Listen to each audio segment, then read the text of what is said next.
technically recording, not live. We're like, whoa, what are we talking about?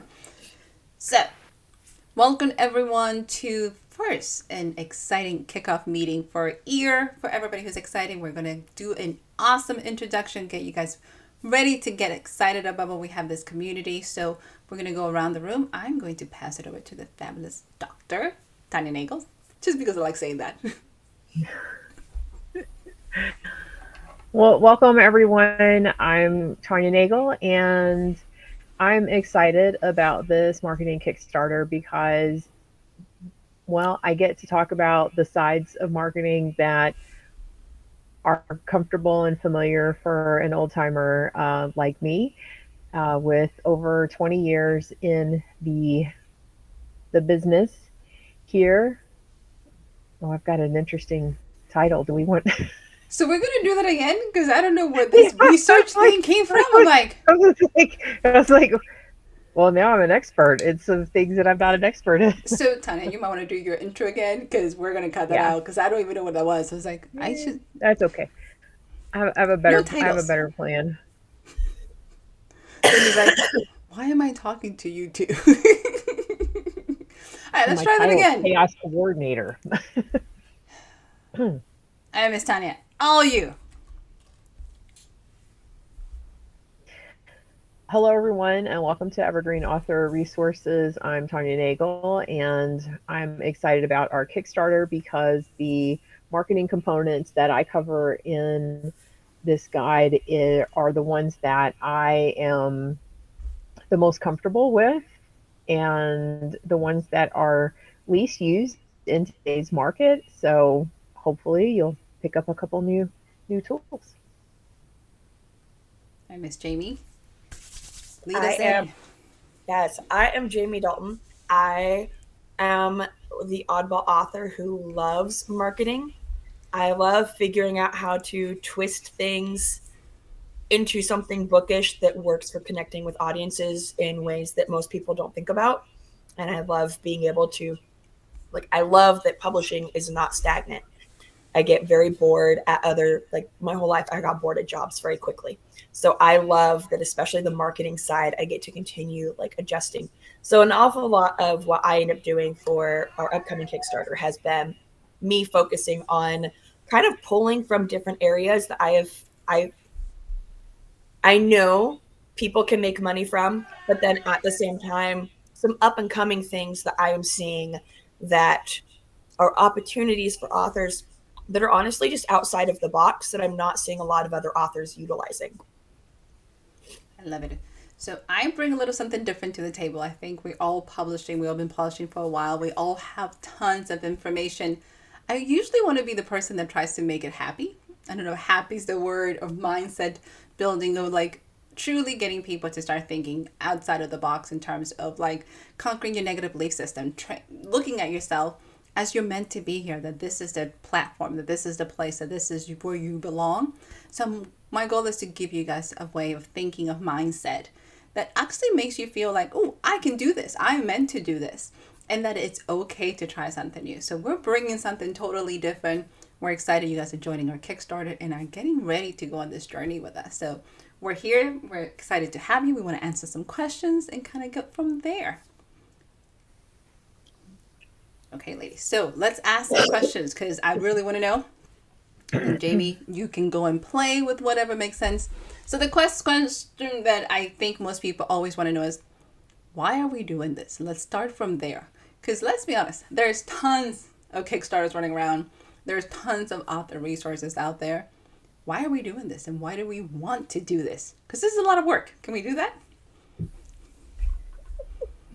Yeah, it's definitely a lot of work. I know that I want to do this because I already do this so much for new authors, um, my peers that have been in this business for a long time. I am a coach at heart. I'm a teacher. I teach writing and English and literature and creative writing.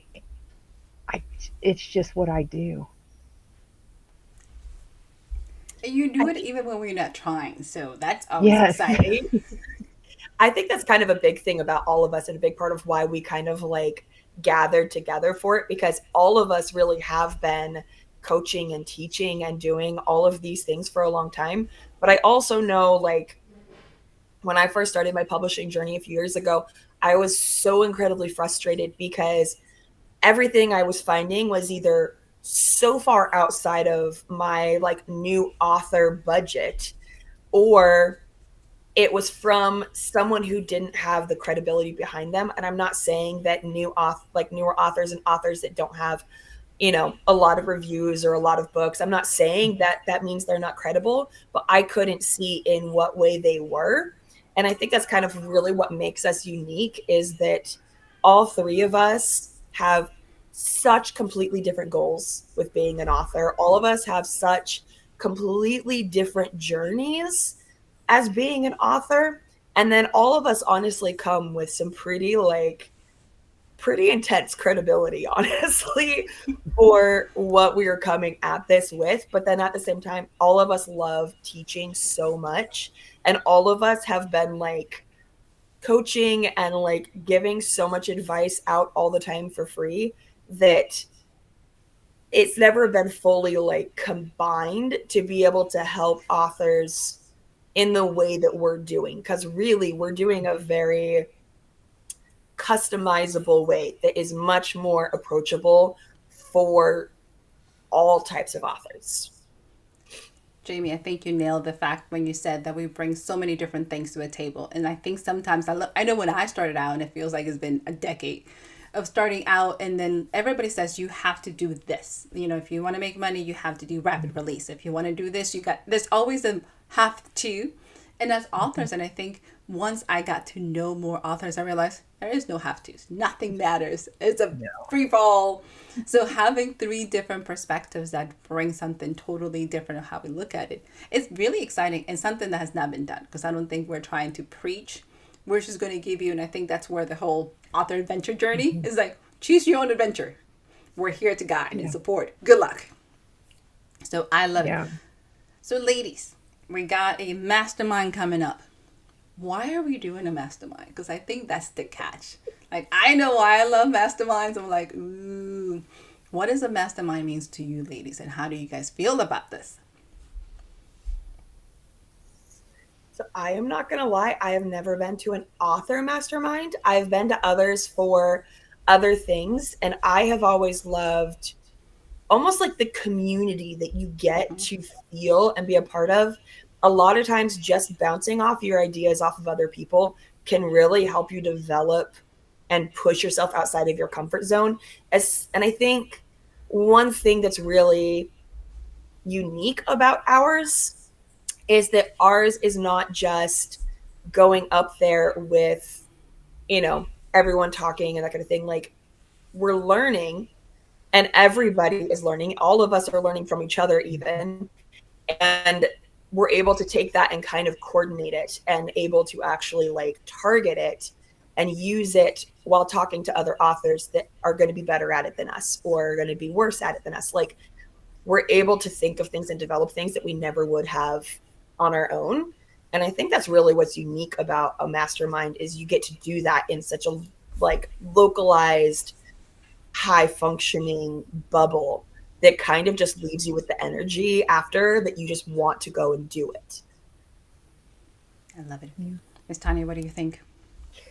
I I love the idea of the mastermind, because I feel like we each have different features and different specialties that are those constant pain points for authors and writers in general, but as specifically for fiction authors, they sustain different pain points that they may or may not be aware of, but they are probably very acutely aware of.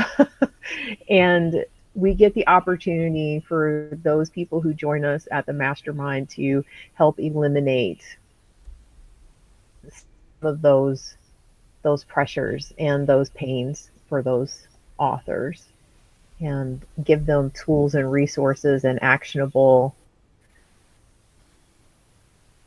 you know, tasks, things that when they leave, they're going to not only feel better, but they're going to have these resources and these plans and some of these items already done and taking with them. One of And the I would things have loved that. I think that's the catch. I think as authors, we all realize that we wish we had this when we were starting out. I wish I had a community that I didn't feel I was competing, that I didn't feel like every time I was doing something, it was, oh my God, look, what are they doing? Are you doing the same thing? So I love that concept of a mastermind that is a healthy relationship, that is an ongoing community, and that we can all grow from each other. So we're bringing this to the table because I think at the end of the day, somebody asked, why do you write books? This is the book that I wanted to read. Why do you do a program? Because this is the book that I wanted. This is the program that I needed. This is the You're right. community that we want to grow in. So this is exciting. So we're looking Well, at three next. Yes. I think part of what also really is kind of like next level for us is because a lot of masterminds, a lot of the time, and don't get me wrong, I like going to masterminds. I'm not knocking them in any way, but there's sometimes when you go and you feel like they're just trying to sell you something, or like you feel like they're giving you 80% and they're waiting for you to buy their $100 course. Like you feel like that. But what really makes ours different is that it's being based on a workbook, sorry, that is coming to them at it. So it's not just like come and bring a notebook. Like it actually is coming with everything from the get-go that you get to take with you to be able to actually try and, use over and over again. Most Yeah. people don't get that much information. I think, especially when we're talking about marketing, if you ask most author what's the favorite part they want to do is write. Like, let's be honest, we all want to sit on the couch and just be a hermit and write. Then you ask them about marketing, and they're like, "You want me to do what? On purpose? With what?" So, Jamie, let's be honest, because you're the first person that has officially admitted I love marketing, and I was like, we should talk. What do you mean you love marketing? What is it in marketing that gets you excited? Because Tanya and I keep going, I don't know what she's talking about. Like, I don't know how she decided she loves it. Why? What is it about marketing?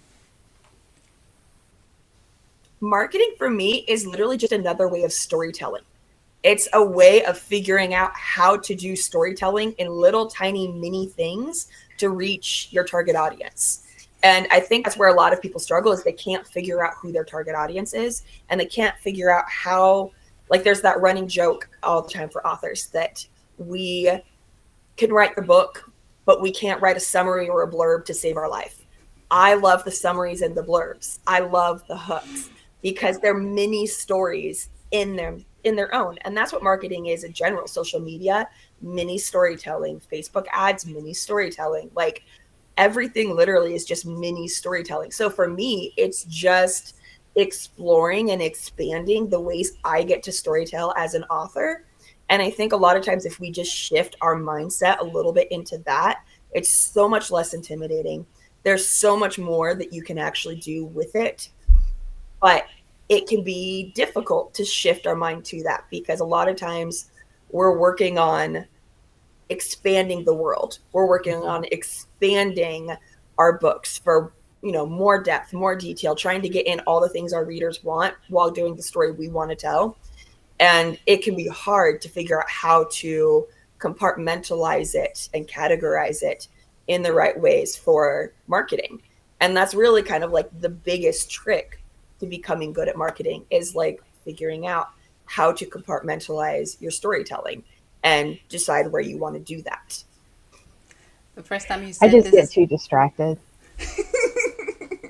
It I I say that all the time. Like I I would love to get on there and stick to the plan.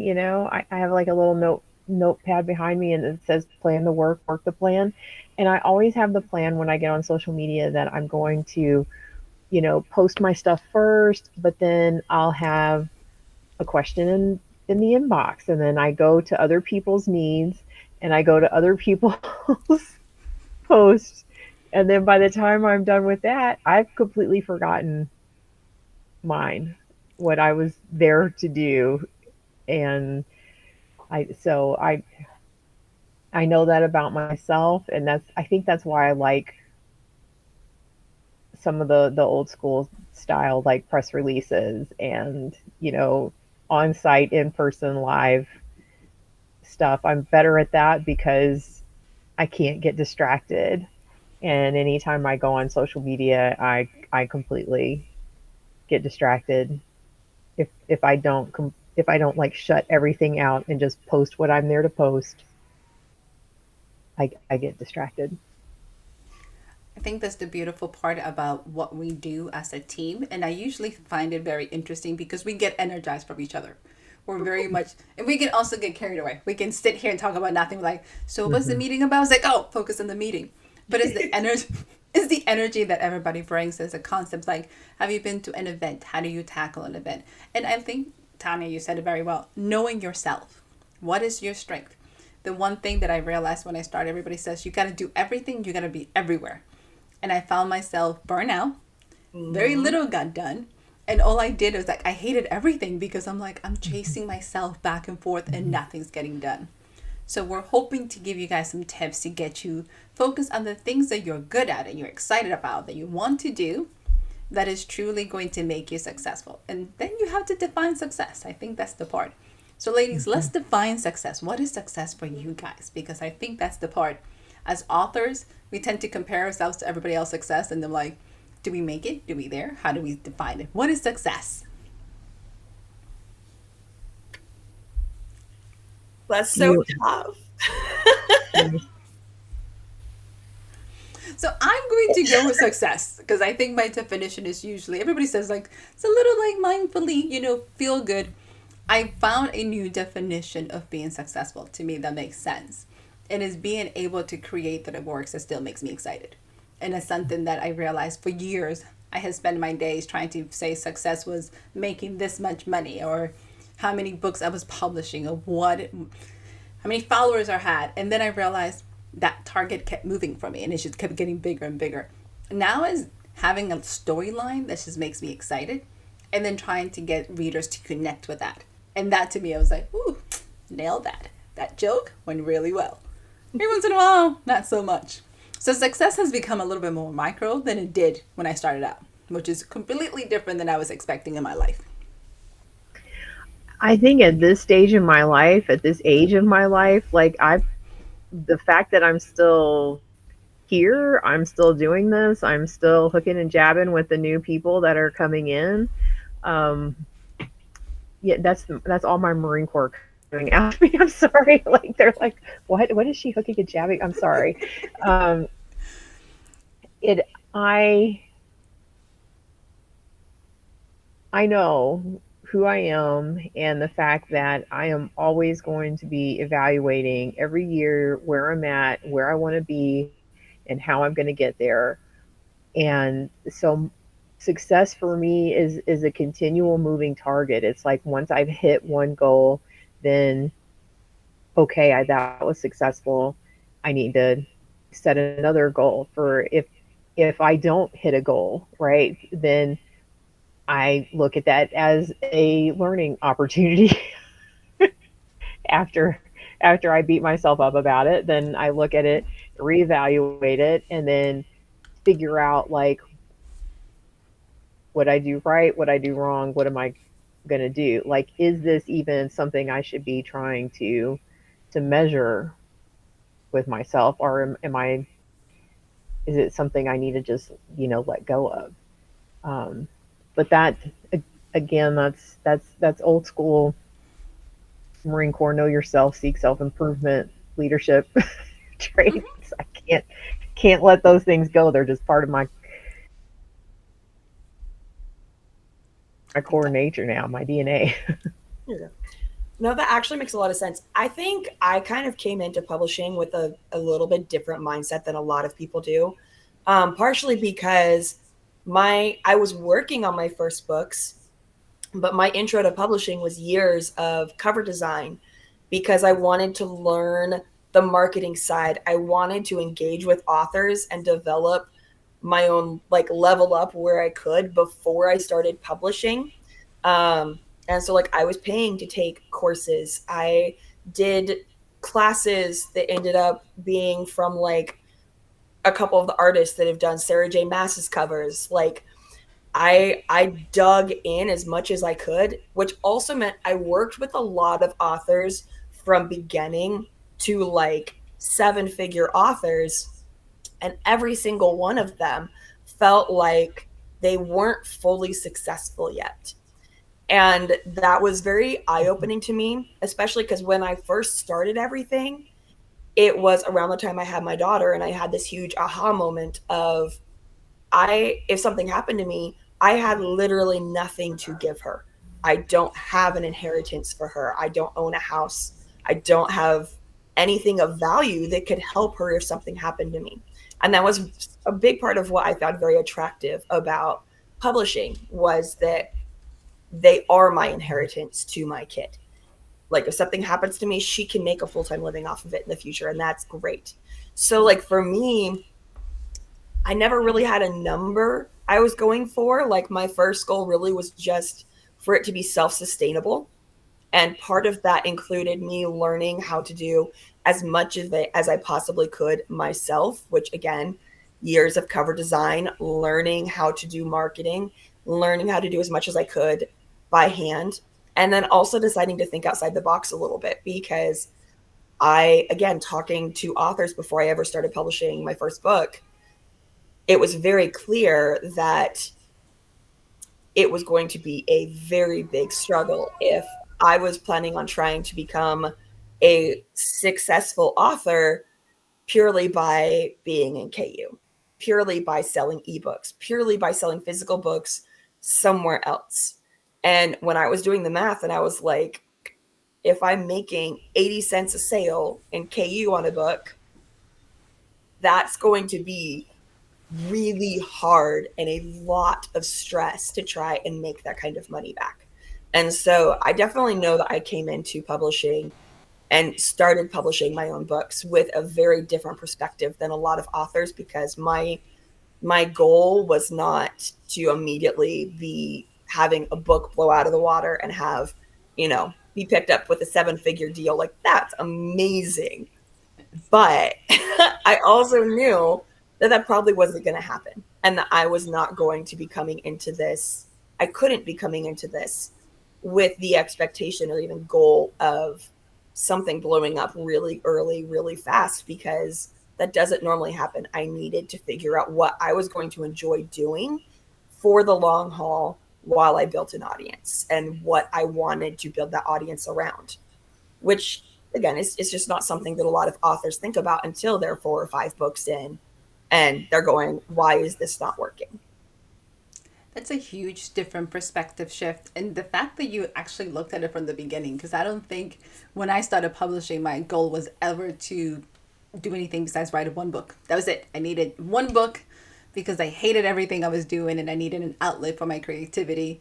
And then I just want to keep telling stories. And then I did everything backwards. Like, okay, now that you're telling stories, how is this book's gonna pay for themselves? And that's what, like, I did the backwards. I was like, okay, I have the books, now what? Like, there's all these bills, there's all this stuff to go with these books. How am I gonna pay for it? I wish I had that forward thinking of saying, how about you pay for it first and then invested in it? So that to me was mind blowing when you told me. I was like, yeah, I didn't go down that route.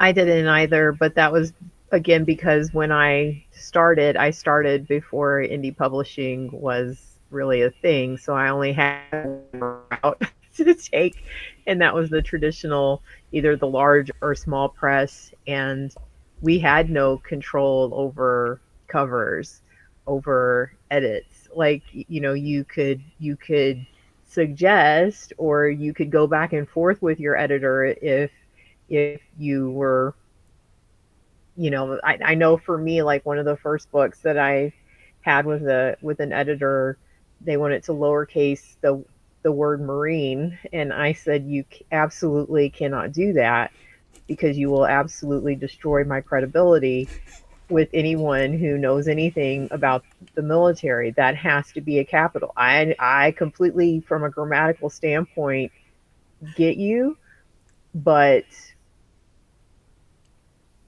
It's not I gonna fly. I can't. Like, I need to talk to someone else. If you can't do this, I need to talk to someone else. because you it is, yes, it is not going to fly with anyone who is or what. And so I didn't have all that. So I had to learn publishing from the experience of being published and someone else having so much control and say. So when those publishers reverted rights back to my books, and I was able to publish them myself and have control, it was a whole different kind of experience. For And it's still like, Are you having that feeling I like, can I really do that? Really? I can do that?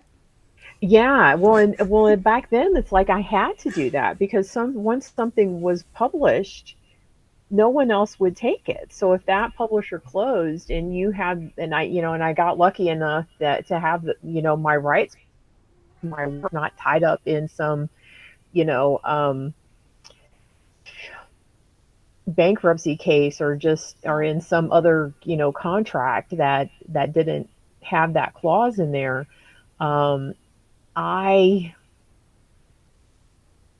I had to do something. So, because otherwise they were, it's like, okay, they were published. I mean, it's very traditional published, before ebooks and all this was there. People published a book once a year. It stayed on the shelves until it was gone, and then unless you found it in a used bookstore, you never saw it again. So, digital publishing really revolutionized a lot for me and for authors in my generation. And um, there are not as many of us around as I wish were still around. But like, as both of you have just explained, like, it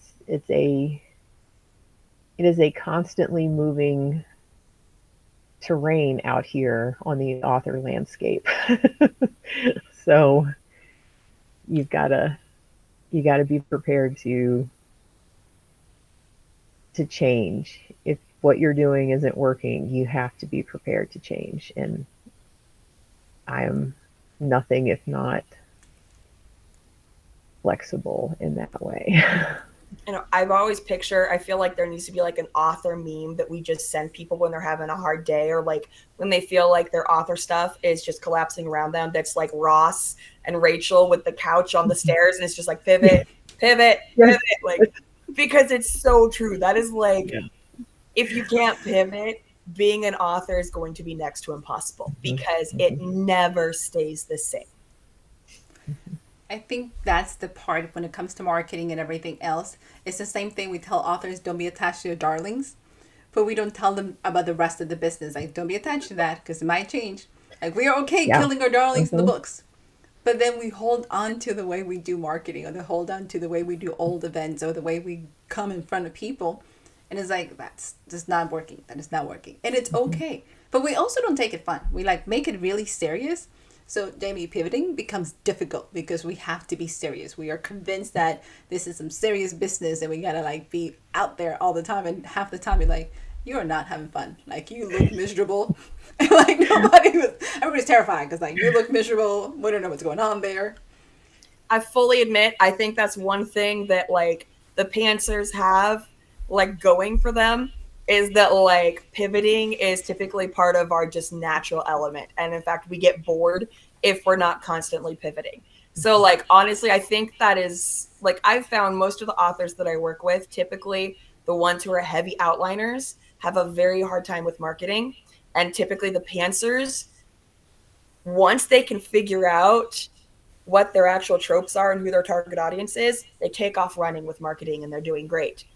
And it's just kind of funny because the pantsers typically already know, sorry, the plotters typically already know their audience. They already know like all of those details, but they can't quite figure out how to like get it to the right people. But pantsers tend to have the opposite, where they can't figure out that stuff, but they're like, I can totally engage with my readers. I can totally be like here and engaged and like ready. Like, it's just really funny, like, to me, just that, that's That is how I've found most people are. And honestly, I have found pantsers tend to have a little bit easier time. Most pantsers that I work with, I teach them how I write, where I had to figure out that in order to finish a book, I had to, like, I would get stuck in the soggy middle, like somewhere around 2/3 of the way through. And then I would have to outline, and I wouldn't do a full outline, but I would do like bullet points of like, this needs to happen to get to the ending that my brain has decided this book is going to have. And I figured out I needed to become a plantser where I could actually outline that last like little tiny chunk and I could just weave in and out of those bullet points. I'm good.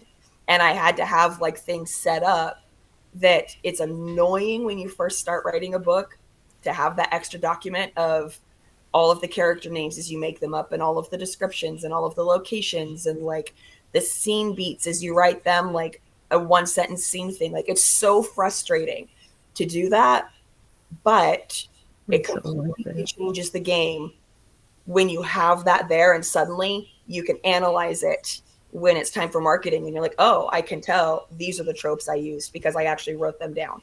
These are my, like, it makes everything so much easier. So yeah, typically, and it may just be because I am a planter, but typically I find it's easier for pantsers to figure that part out and be able to take off with marketing than it is for someone who's a plotter to be able to kind of break out of their groove and do those connections. Here's the fun. I want a structure. Like when it comes to my marketing, I want a structure. I'm like, okay, A, B, and C is gonna give me this result. And I don't know if because I'm definitely a plotter. I need but I also grew up in corporate America. Like my background is like X's and O's. Like I need to know revenue versus expense and how this. So I am the weird kid that my left and right brain kind of like fight each other. I was like, okay, I know you want to be creative, but this is not working out. How are you going to handle that? So when it comes to marketing, like I take away sometimes the creative side because I want like the whole A, B, and C of the corporate world to work. And I'm having to kind of give myself the grace to be like, you might need to add more of like the writer in there and less of, the corporate America in order to make this work for people. Tanya, how do you feel about it? Because you're a little bit of both as well. You do a little plotting, you do a little painting.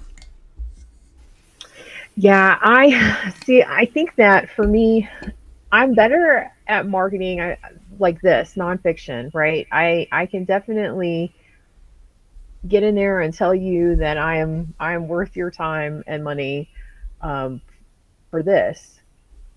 My fiction, I think that I guard that so heavily because it is so much of my own escape and therapy and has been for like the past 20 years. Like my fiction should be like moving out and getting, on with, with its young adult life at this point. Like it's old enough to get a drink. But That's a good way of putting it. yeah, it's like if my book could walk into a bar, it doesn't need an ID anymore.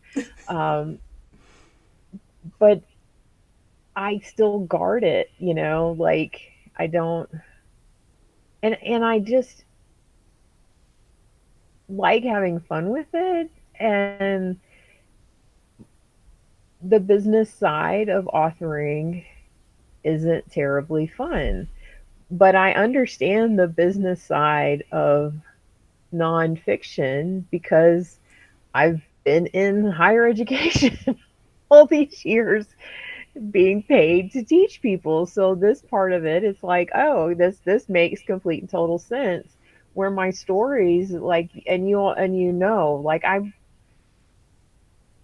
I struggle not to just give my stuff away because I'm just happy somebody wants to come. I'm after all these years, I'm still just like, no, I want you to love my characters. Here, just take this, go read it. And I I have a book. Do you want another one? Here's two. I'll give you half off. It's yes, like, wait, wait, wait. yes, yeah. So I'm an odd bird in that way, I guess. So there's the business side of me who gets this very much, And when it comes to my fiction,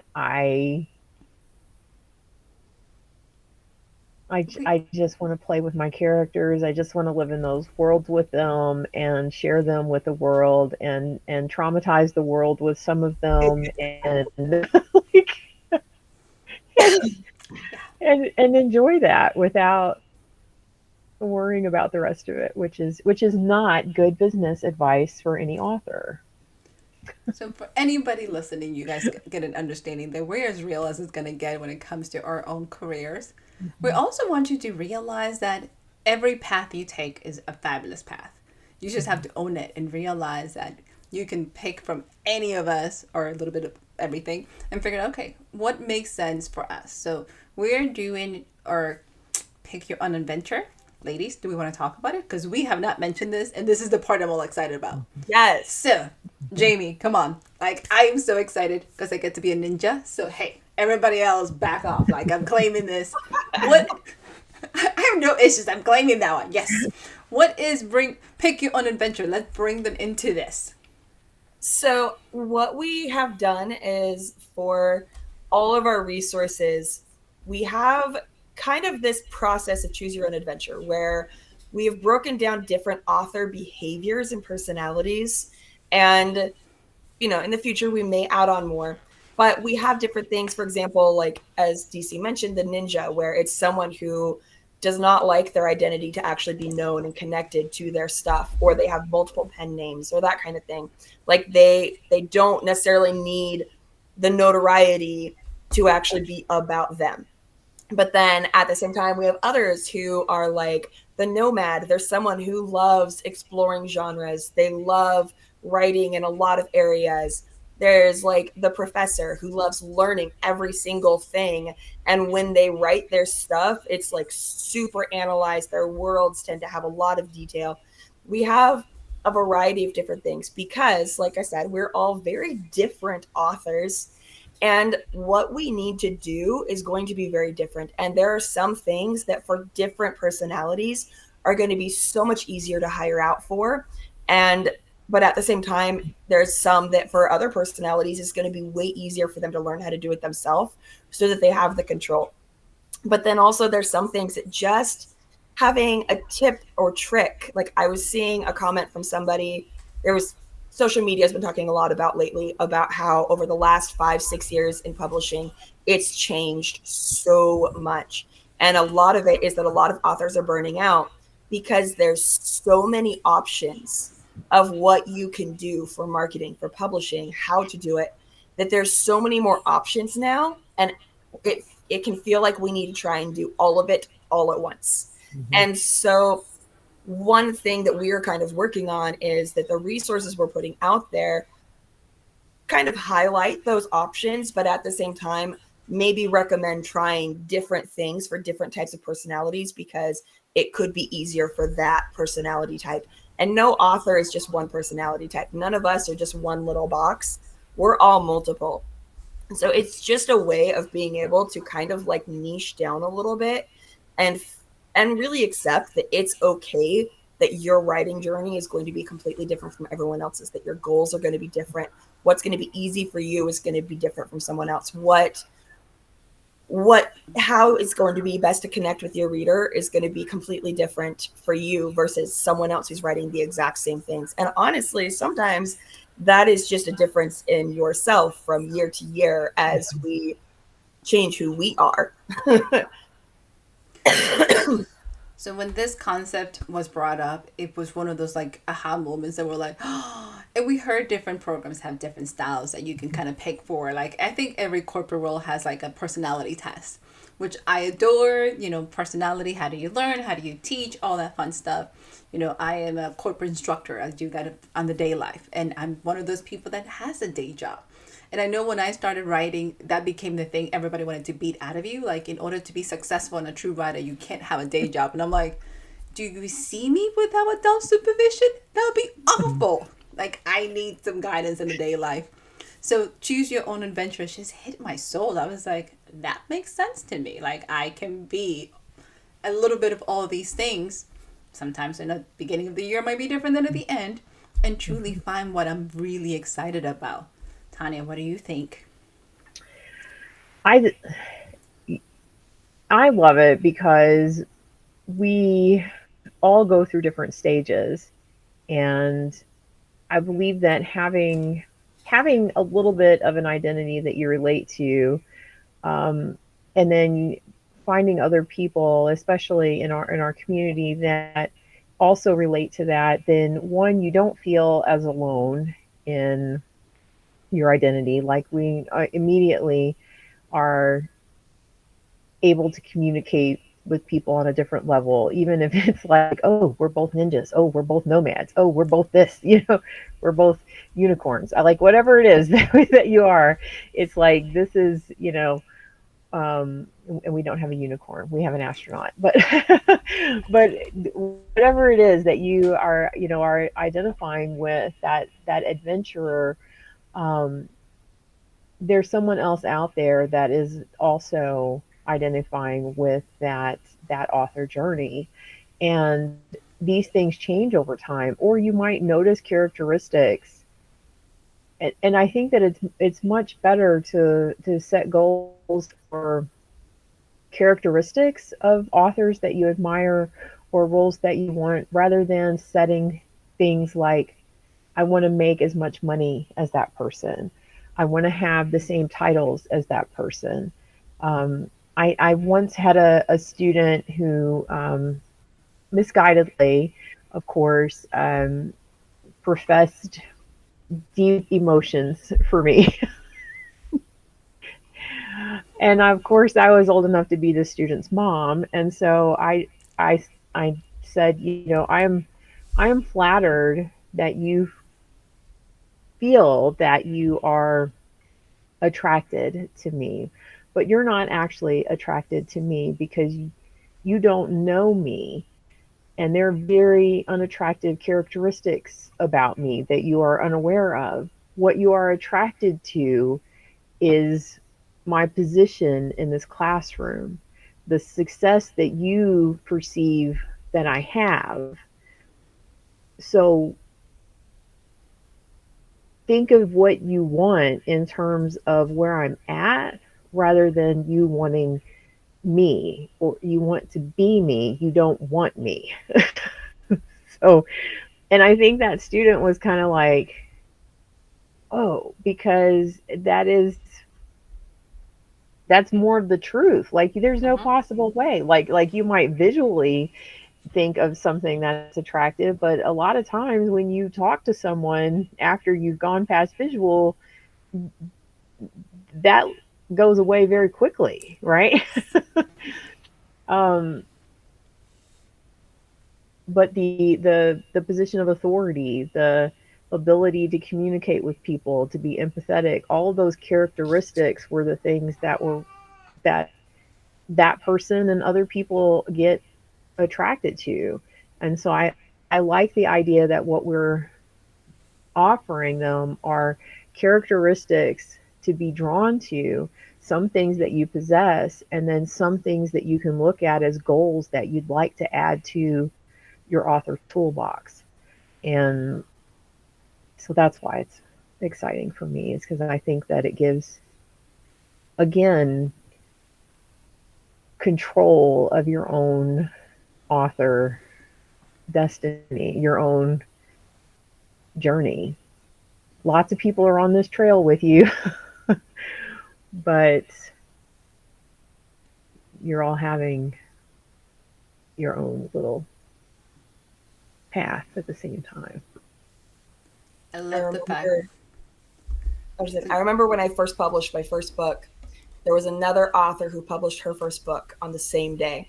And it was really hard not to compare, like, because I was watching her book blow up. Like, within 2 months, it was picked up for a massive deal.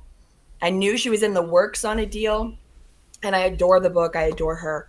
But it was so hard not to be jealous until I was talking to her, and I was like, okay, so you're in talks for a really big deal.